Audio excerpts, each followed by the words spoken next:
Dokter Tifa makin gak nyambung komentari Ganjar, ditulis oleh Syardi di siwar.com.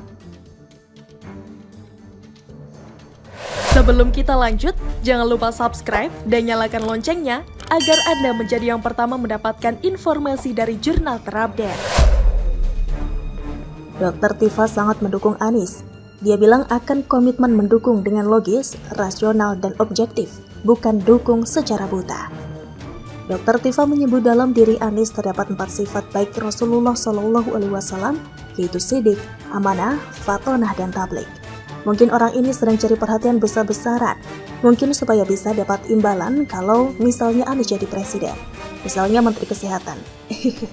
Tapi jangan sampai deh, mak-mak kayak begini jadi Menkes, bisa kacau dunia kesehatan. Logikanya aja udah bikin pusing. Dia dulu termasuk yang paling ngotot minta lockdown ketika pandemi COVID-19 dimulai. Merepet terus kayak emak-emak kurang kerjaan. Tapi begitu komplek perumahannya mau di lockdown, dia sekeluarga malah kabur duluan. Dia malah bangga bisa kabur tepat pada waktunya. Akhirnya munafiknya ketahuan dan dia rujak habis-habisan oleh netizen. Sebelum itu juga sempat panik karena membabi buta menyerang Jokowi soal kisru ijazah. Akhirnya keringat dingin dan cuitan dihapus. Orang yang banyak gaya tukang ngegas gak pakai mikir, kayak beginilah. Selain dukung Anies, dia juga menyerang Ganjar. Dia mengingatkan Ganjar untuk tidak banyak mengumbar wacana. Ini terkait dengan komentarnya mengenai pemberitaan terkait Ganjar. Berita itu berisi janji Ganjar yang ingin mengurangi penggunaan batu bara demi menghadapi perubahan iklim. Namun niat Ganjar itu malah mendapat semprotan pedas dari Dokter Tifa. Dia minta Ganjar tidak banyak berwacana sebagai calon pemimpin Indonesia. Menurutnya yang terpenting dilakukan oleh Ganjar justru mengurangi hobi menonton film porno. Dia bilang kebiasaan menonton film itu bisa membuatnya sulit berpikir dan rambut beruban. Yang lebih penting untuk dilakukan itu kurangi kesukaan nonton film, bikin otak mengkerut, sulit berpikir, dan uban tambah banyak, sindirnya. Saya baru tahu kalau nonton film itu bisa menyebabkan rambut berubah. Ini dokter atau tukang jual obat pinggir sawah? Gak sekalian bilang film itu bisa menyebabkan botak licin selicin keramik dilapisi oli. Memang kelihatan niat sedang mengejar jabatan politik. Mungkin dia berharap Anies menang, dapat deh. Mungkin dia terinspirasi dari Budi Ari, makanya dia teriak siang malam, pagi sore, 24 jam per 7 supaya ocehannya didengar. Syukur-syukur Anies luluh hatinya dan membalas Budi. Lagian Ganjar bicara soal perubahan iklim, malah larinya ke bokep. Dokter macam apa ini yang bikin cocok logis sampah kayak begini? Ngakunya dokter tapi logika dan cara berpikir sungguh kacau balau. Bagaimana menurut Anda? Ngakak, Rocky Gerung sebut PKS sumber energi akal sehat. Auto kena tampol warganet. Ditulis oleh Ferry Patli di siwar.com. Sebelum kita lanjut, jangan lupa subscribe dan nyalakan loncengnya agar Anda menjadi yang pertama mendapatkan informasi dari jurnal terupdate. Idealnya orang itu seperti ilmu padi, yakni semakin tinggi ilmunya, semakin rendah hati. Tapi ada juga loh orang yang disebut-sebut filsuf, akademisi, dan intelektual oleh kelompok sebelah, kelakuannya malah jadi tukang bacot. Pertanyaannya siapakah dia? Siapa lagi kalau bukan Rocky Gerung? Si Rocky ini merasa seolah dia yang paling pintar di negeri ini dan orang yang paling paham tentang persoalan bangsa. Orang yang tidak sependapat dengannya dikatakan dungu.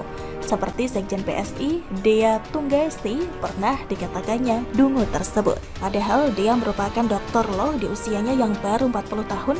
Artinya orang ini sudah merampungkan pendidikan paling tinggi di dunia perkuliahan. Di samping itu dia juga tercatat sebagai advokat. Untuk bisa jadi pengacara tentu otaknya harus encer. Karena minimal harus lulus kuliah jurusan hukum dan harus mikir strategi untuk membela klien. Tidak hanya itu, Presiden Jokowi pun dikatakannya dungu oleh Rocky Gerung. Padahal Rocky nyalon kades di desa Babakan Madang, Kabupaten Bogor saja belum tentu menang. Sementara Jokowi 5 kali ikut pemilu gak pernah kalah sekalipun. Kalau orang dungu gak akan mungkin bisa begitu Ferguson.